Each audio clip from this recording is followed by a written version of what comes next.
नमस्कार दोस्तों, आज जो मैं आपको किस्सा बताने जा रहा हूं वो हमारे शहर के भूतहा अस्पताल की है। सारे शहर के लोग इस अस्पताल को भूतहा अस्पताल कहते हैं। इस अस्पताल का असली नाम विक्टोरिया अस्पताल है। इस अस्पताल को आज से करीबन 70 साल पहले अंग्रेजों ने बनवाया था। उस अस्पताल के सामने एक कब्रिस्तान है। सचिन और सुमित दो दोस्त उसी गांव में रहते थे।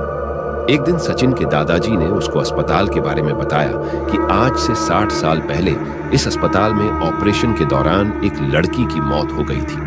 तब से उस लड़की की आत्मा उस अस्पताल में भटक रही है। रात ढलते ही कोई भी इंसान उस रास्ते से नहीं गुजरता है, क्योंकि उस लड़की की आत्मा उस रास्ते से होकर गुजरने वाले मुसाफिरों को परेशान करती है। हालांकि सचिन दादाजी की बताई पुरानी भूतहा कहानियों में ज्यादा विश्वास नहीं करता था। एक रात सचिन अपने दोस्त सुमित के साथ बाइक पर घूम रहा था। तभी सुमित ने विक्टोरिया अस्पताल वाले रास्ते से चलने को कहा। सचिन और सुमित में से कोई भी ज्यादा भूत प्रेतों पर विश्वास नहीं करते थे और उस रास्ते से जाने का निश्चय किया। उस समय रात के 10 बज चुके थे। दोनों ने ये बात अपने परिवार वालों को नहीं बताने का वादा किया और उस रास्ते पर निकल पड़े। जैसे ही उस रास्ते से निकले, रास्ते पर रेत होने की वजह से बाइक फिसल गई और धड़ाम से बाइक से दूर गिर गए। गनीमत थी कि किसी को कोई चोट नहीं आई थी। बाइक चला रहे मेरे दोस्त सुमित ने बोला कि उसका बैलेंस तो बराबर था, फिर ये बाइक कैसे फिसल गई। हालांकि वो थोड़ा डर गया था तो सचिन ने बाइक चलाने को कहा।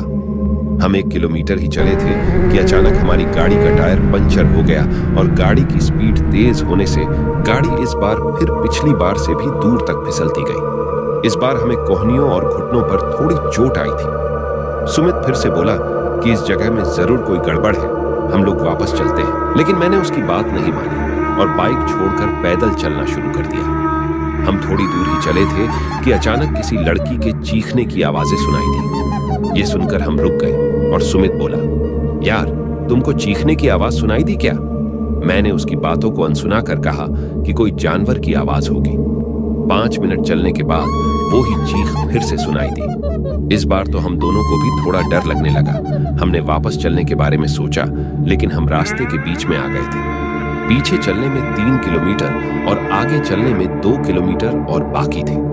हम लोगों ने आगे जाने का सोचा। थोड़ा आगे चलने पर हमें बरगद के पेड़ के नीचे एक औरत दिखाई दी। इतनी रात को अकेली औरत को देखकर हमारे तो रोंगटे खड़े हो गए थे। हम लोगों ने पीछे मुड़ने का सोचा।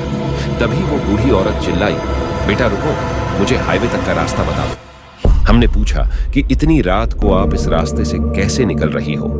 तो उस बुढ़िया ने कहा कि मैं पड़ोस के गांव की रहने वाली और मेरे पास पैसे नहीं हैं, इसलिए मैं पैदल ही निकल पड़ी।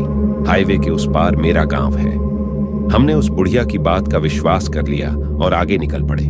रास्ते में वो बुढ़िया हमसे सारी बातें पूछने लगी। बुढ़िया हम दोनों के पीछे चल रही थी। हम दोनों दोस्त अब अपनी बात कर रहे थे।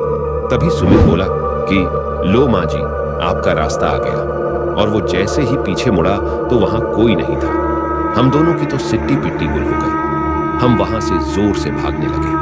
भागते भागते सुमित ठोकर खाकर गिर गया और हमें जोर से चीखें सुनाई दी। मैं सुमित को साथ लेकर दौड़ने लगा और अस्पताल के पास कब्रिस्तान तक पहुंच गए। ये सब घटित होते 12 बज चुकी थी। हम पसीने से तरबतर हो गए थे और कब्रिस्तान पार कर एक मंदिर में रुक गए। उस रात मंदिर में ही रुक गए और सुबह होते ही अपने अपने घर आ गए और घर वालों को दोस्त के यहाँ रुकने का बहाना बना दिया। उस रात के बाद से हम उस रास्ते से कभी नहीं गए। मुझे आज भी सपनों में वो भूतिया बुढ़िया और चीखने की आवाजें आती हैं।